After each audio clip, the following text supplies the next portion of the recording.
Com o tempo, um acordo punitivo só lhe conquistará insegurança. 22. Saiba como terminar as coisas. A estratégia da saída. Neste mundo, você é julgado pelo modo como termina as coisas. Uma conclusão confusa ou incompleta pode reverberar por muitos anos no futuro, arruinando sua reputação. A arte de terminar as coisas bem é saber quando parar, jamais indo tão longe a ponto de se exaurir ou criar inimigos rancorosos que o envolverão em conflitos no futuro. Significa também encerrar na nota certa, com energia e discernimento. Não se trata simplesmente de vencer a guerra, mas sim de como você a vence, como sua vitória o arma para o próximo round. A suprema sabedoria estratégica é evitar todos os conflitos e emaranhamentos para os quais não há saída real. Sem saída. Para os membros mais antigos do Politburo soviético, o secretário-geral Leonid Brezhnev, o chefe da KGB Yuri Andropov e o ministro da Defesa Dmitry Ustinov. O final da década de 1960 e início dos anos 1970 pareciam uma era dourada. Estes homens haviam sobrevivido ao pesadelo dos anos de Stalin e o atrapalhado reinado de Khrushchev. Agora, finalmente, havia alguma estabilidade no Império Soviético.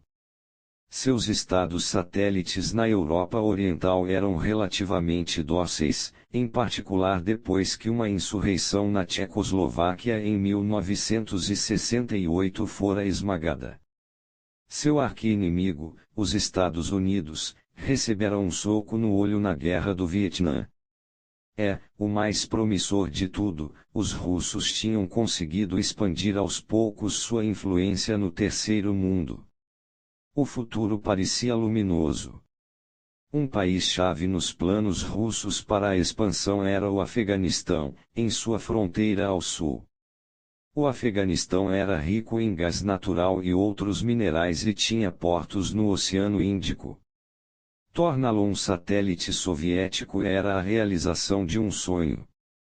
Os russos vinham se insinuando no país desde a década de 1950, ajudando a treinar seu exército, construindo a autoestrada Salang, do norte de Cabul até a União Soviética, e tentando modernizar esta nação atrasada. Tudo estava indo de acordo com o planejado até o início de meados dos anos 1970, quando os fundamentalistas islâmicos começaram a se tornar uma força política por todo o Afeganistão. Os russos enxergavam dois perigos: primeiro, que os fundamentalistas tomassem o poder e, vendo o comunismo como ateu e abominável, cortassem os laços com os soviéticos, e, segundo, que a inquietação fundamentalista se espalhasse do Afeganistão para o sul da União Soviética, que tinha uma grande população islâmica. Em 1978, para evitar esse cenário de pesadelo, Brezhnev secretamente apoiou um golpe que colocou o Partido Comunista Afegão no poder. Mas os comunistas afegãos estavam irremediavelmente divididos em facções, e só depois de uma longa luta de poder surgiu um líder, Hafizullah Amin, de quem os soviéticos desconfiavam. Além disso, os comunistas não eram populares no Afeganistão, e Amin recorria aos meios mais brutais para manter o poder de seu partido. Isto só alimentava a causa fundamentalista. Por todo o país, insurgentes os Mujahedin começaram a se rebelar, e milhares de soldados afegãos desertaram do exército para se juntar a eles. Em dezembro de 1979, o governo comunista no Afeganistão estava à beira do colapso. Na Rússia, os membros mais antigos do Politburo se reuniram para discutir a crise. Perder o Afeganistão seria um golpe devastador e uma fonte de instabilidade depois de terem feito tanto progresso. Eles acusavam Amin por seus problemas, ele tinha de sair. Ustinov propôs um plano, repetindo o que os soviéticos tinham feito para sufocar rebeliões no leste da Europa. Ele defendia um ataque relâmpago por uma força soviética relativamente pequena que protegesse Cabul e a autoestrada Salang. Amin seria expulso e um comunista chamado Babrak Karmal tomaria seu lugar. O exército soviético adotaria uma atitude mais discreta e o exército afegão seria com ele engordado para assumir o controle. No decorrer de uns 10 anos, o Afeganistão seria modernizado e aos poucos se tornaria um membro estável do bloco soviético.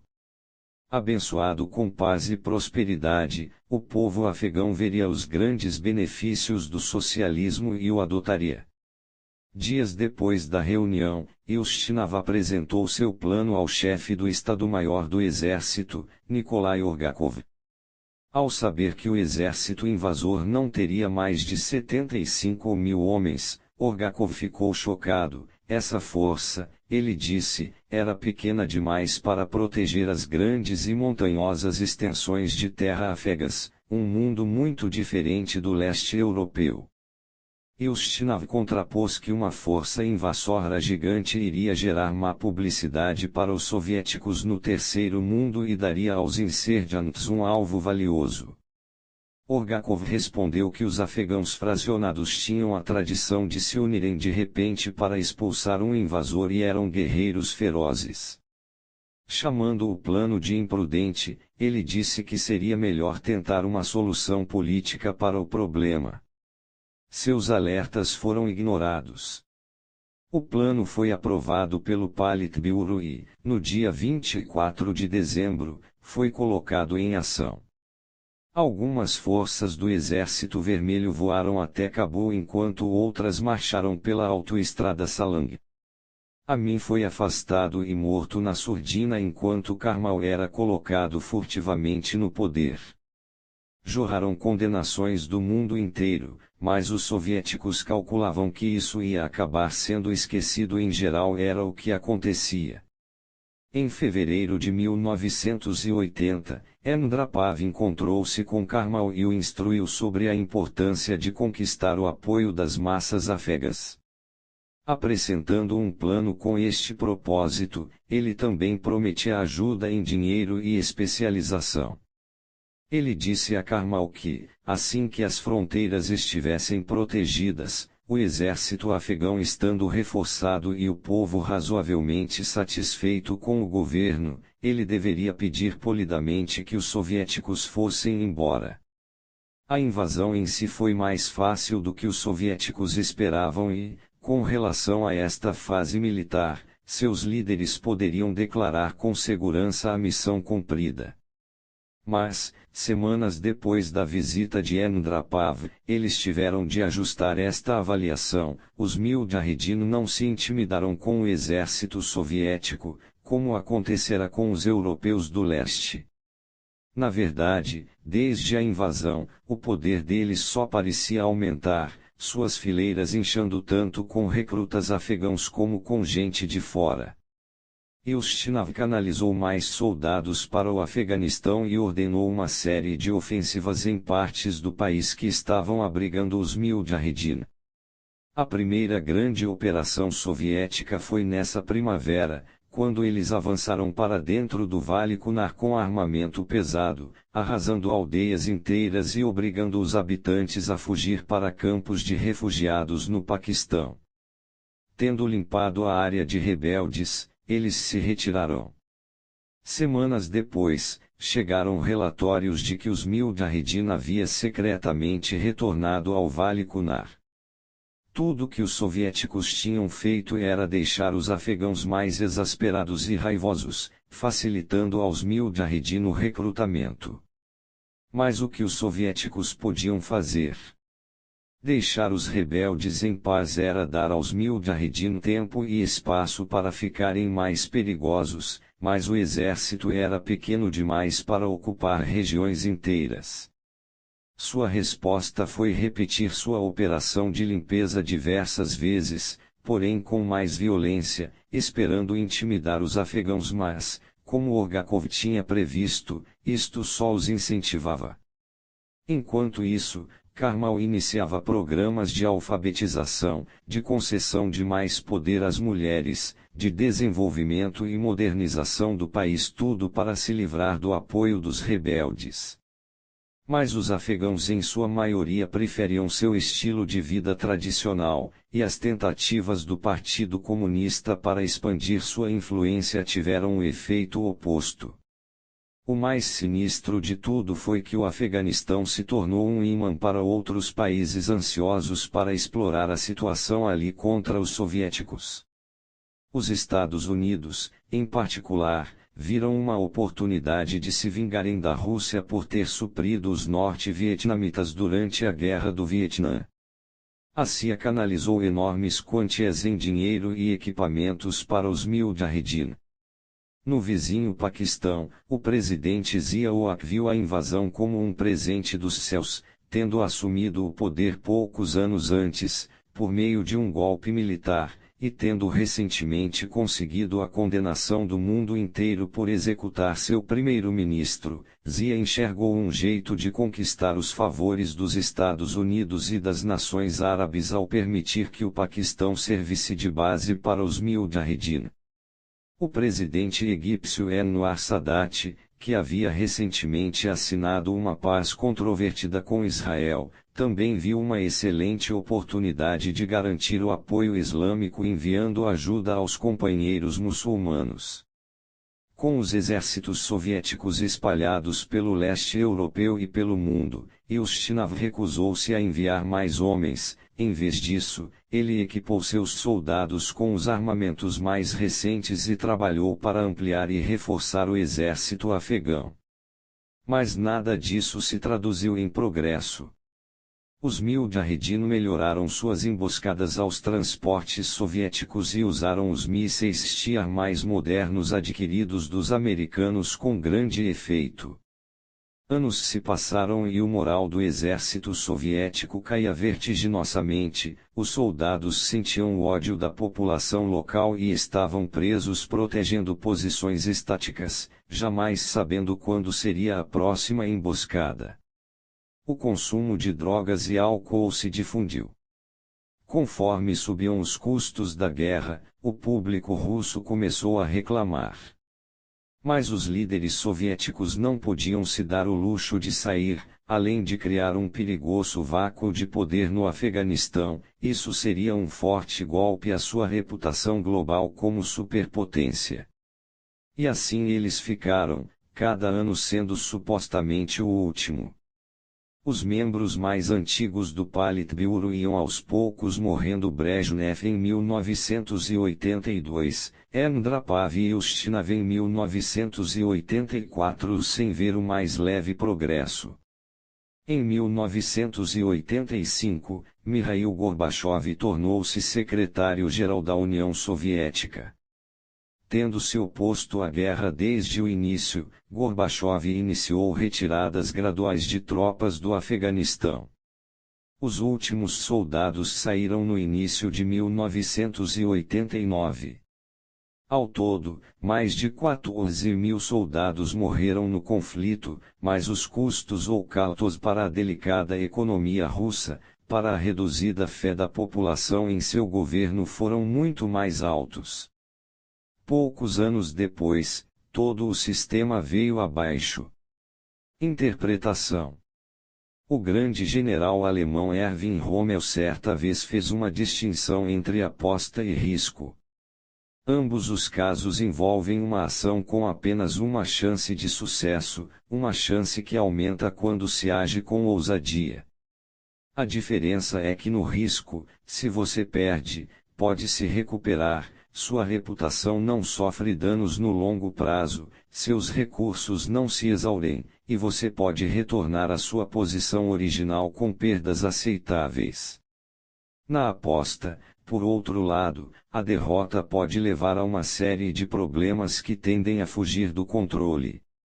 Na aposta é provável existirem variantes demais que vão complicando o quadro se as coisas derem errado.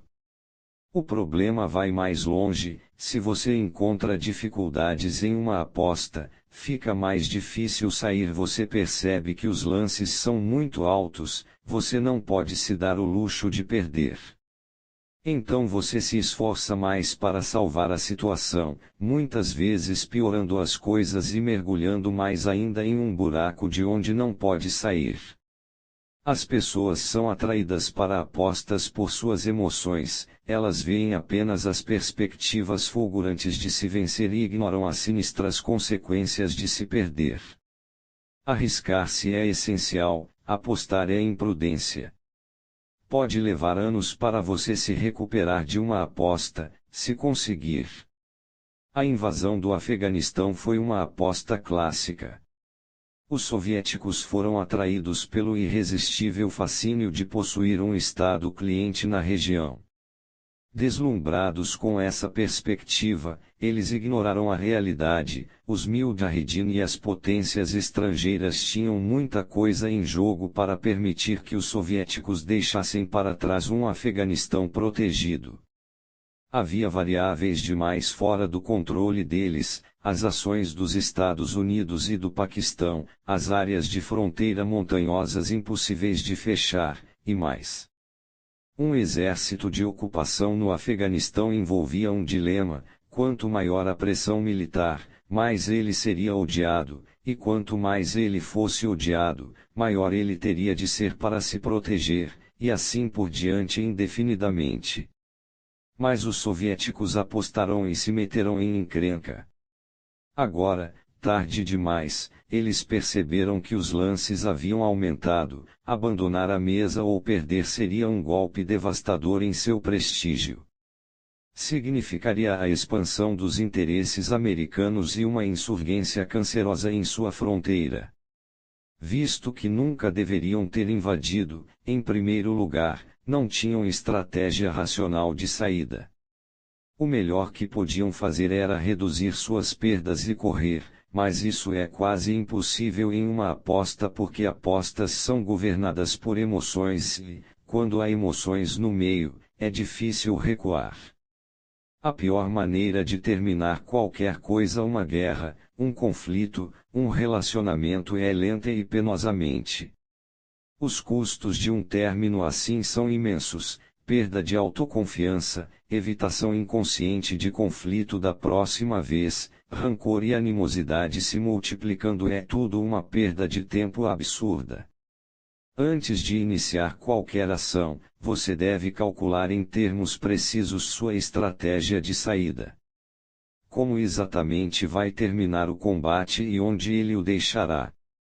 Se as respostas a estas perguntas parecem vagas e cheias de especulação, se o sucesso parece sedutor demais e o fracasso, um tanto perigoso, é mais do que provável que você esteja entrando em uma aposta. Suas emoções estão conduzindo você para uma situação que pode acabar em um atoleiro. Antes que isso aconteça, contenha-se. E se você descobrir que cometeu este erro, tem apenas duas soluções racionais: encerrar o conflito o mais rápido possível, com um golpe forte e violento com a intenção de vencer, aceitando os custos e sabendo que é melhor isso do que uma lenta e penosa morte, ou reduzir suas perdas e ir embora sem esperar mais nada. Jamais permita que o orgulho ou a preocupação com sua reputação o jogue ainda mais para dentro do pântano: ambos sofrerão golpes muito maiores com sua persistência. A derrota no curto prazo é melhor do que o desastre no longo prazo. A sabedoria está em saber quando parar. O exagero é tão ruim quanto a escassez. Confúcio, 551-479 a.C. Término como início. Quando rapaz, Lyndon B. Johnson tinha um único sonho: escalar os degraus da política e ser presidente. Aos 20 e poucos anos, o objetivo estava parecendo possível de alcançar. Um emprego como secretário de um congressista texano havia lhe permitido conhecer e impressionar o presidente Franklin D. Roosevelt, que o havia nomeado diretor da National Youth Administration, um posto que prometia excelentes contatos políticos. Mas os eleitores do Texas eram extremamente fiéis, muitas vezes mantendo os congressistas em suas cadeiras durante décadas, ou até morrerem. Johnson desejava urgentemente uma cadeira no Congresso. Se não conseguisse isso logo, seria velho demais para subir a escada, e ele ardia de ambição. No dia 22 de fevereiro de 1937, do nada, a chance que acontece uma vez na vida aconteceu, um congressista do Texas, James Buchanan, morreu de repente. A cadeira que ele deixou vazia, a do 10º distrito do Texas, era uma rara oportunidade e os pesos pesados políticos elegíveis do estado imediatamente jogaram seus chapéus na arena. Entre os muitos concorrentes estava Sunstone, um popular juiz do condado, Shelton Puck, um jovem advogado ambicioso de Austin, e Sean Avery, ex-gerente de campanha de Buchanan, o favorito para vencer. Avery tinha o apoio de Tom Miller, prefeito de Austin, a única cidade grande do 10º distrito. Com o apoio de Miller ele podia contar com votos quase que suficientes para ganhar a eleição. Johnson estava diante de um dilema terrível. Se entrasse na corrida, as chances seriam absurdamente contra ele, era jovem, só 28 anos e desconhecido e mal relacionado no distrito. Uma perda feia prejudicaria sua reputação e o colocaria muito distante de seu objetivo no longo prazo. Se escolhesse não concorrer, por outro lado, talvez tivesse que esperar 10 anos por outra chance. Com tudo isso em mente, ele jogou para o ar a prudência e entrou na corrida. O primeiro passo de Johnson foi chamar para seu lado as dúzias de jovens e moças a quem ele havia ajudado ou contratado ao longo dos anos. Sua estratégia de campanha era simples, ele se separaria dos outros competidores apresentando-se como o mais fiel defensor de Roosevelt. Um voto para Johnson era um voto para o presidente, o popular arquiteto do New Deal. Como não podia concorrer em Austin, Johnson decidiu apontar seu exército de voluntários para a área rural, a Hill Country com poucos habitantes. Esta era a região mais pobre do distrito, um lugar onde os candidatos raramente se aventuravam.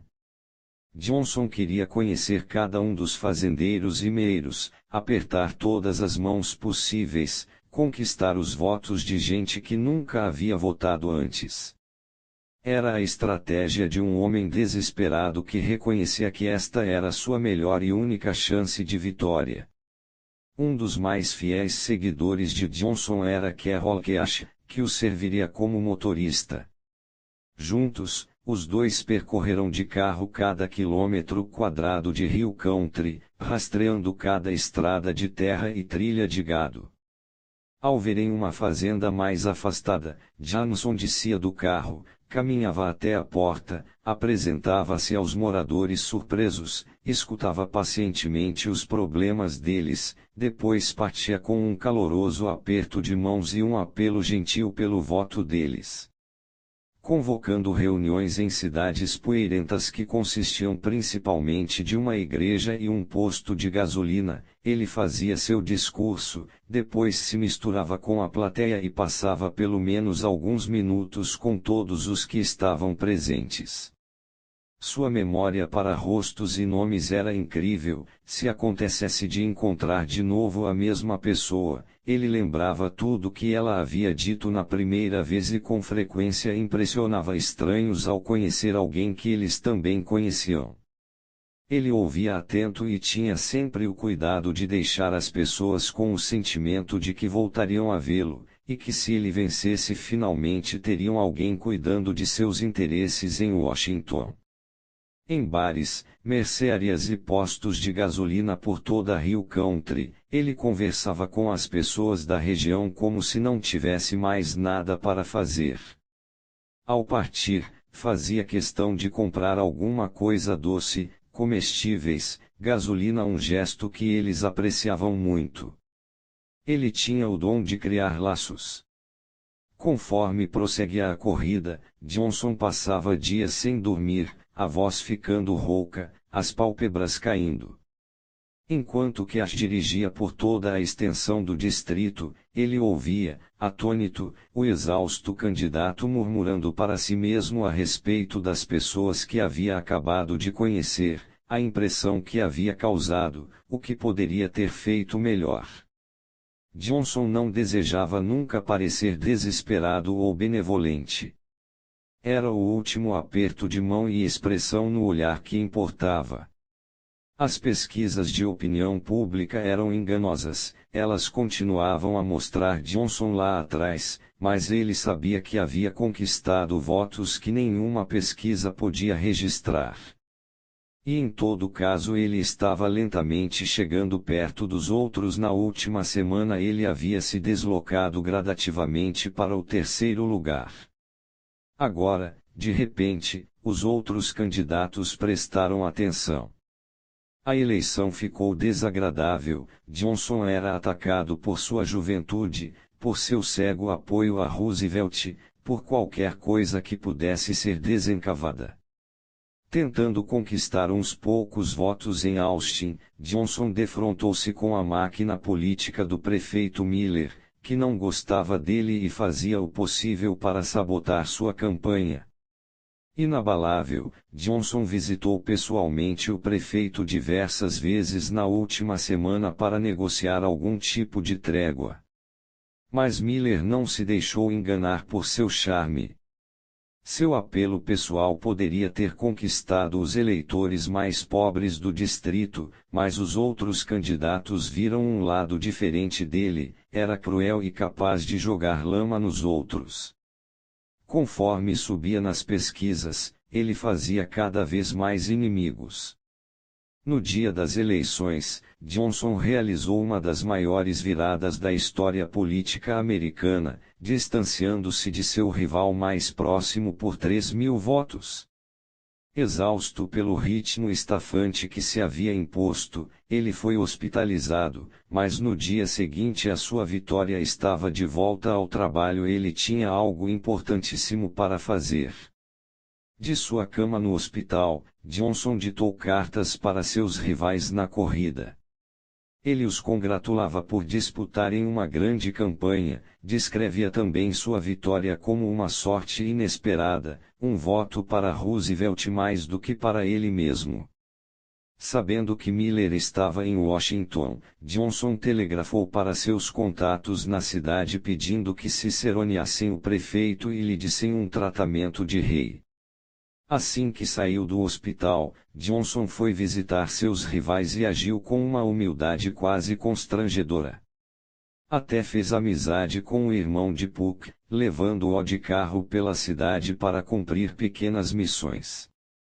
Não mais do que 18 meses depois, Johnson teve de concorrer a uma reeleição, e estes que um dia foram seus adversários e inimigos acirrados de repente se tornaram os mais ardentes seguidores de Johnson, doando dinheiro, até fazendo campanha em seu nome.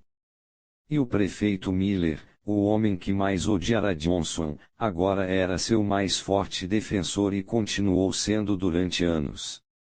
Interpretação. Para a maioria de nós, a conclusão de qualquer coisa, um projeto, uma campanha, uma tentativa de persuasão representa uma espécie de muro. Nosso trabalho está feito e é hora de contabilizar nossos ganhos e perdas, e seguir em frente. Lyndon Johnson via o mundo muito diferente. Um fim não era como uma parede, mas como uma porta, levando para a próxima fase ou batalha. O importante para ele não era conquistar uma vitória, mas onde ela o deixava, como ela se abria para o próximo round. De que adiantaria vencer a eleição de 1937 se fosse expulso do cargo 18 meses depois? Isso seria um retrocesso devastador para seu sonho com a presidência da República. Se, depois da eleição, ele ficasse curtindo ao sol seu momento de triunfo, teria semeado as sementes do fracasso na eleição seguinte. Ele havia feito inimigos demais se não concorressem contra ele. Em 1938, arrumariam confusão enquanto ele estivesse em Washington. Portanto, Johnson imediatamente trabalhou para conquistar estes homens, fosse com charme, com gestos significativos ou com apelos espertos a seus interesses. Ele estava de olho no futuro, e no tipo de sucesso que o manteria seguindo em frente.